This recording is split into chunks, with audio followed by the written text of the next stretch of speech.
Storm Team 10's Brady Harp is previewing a summer-like afternoon that's in store for us. Good afternoon, Brady.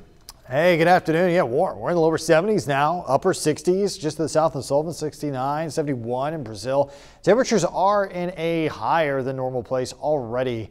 We would typically see temperatures in the mid 60s by the end of the afternoon this late in October. And here we're in the lower 70s already and the day's not even done yet. We're going to see temperatures continue to climb to near 80 by the end of the day, which again is way warmer than it would typically get. So if you need to do anything outside, it's comfortable already. It's going to continue to be comfortable this afternoon, even though we are going to see more and more clouds take over. Now, at this moment, it's sunny for the most part. We are clear.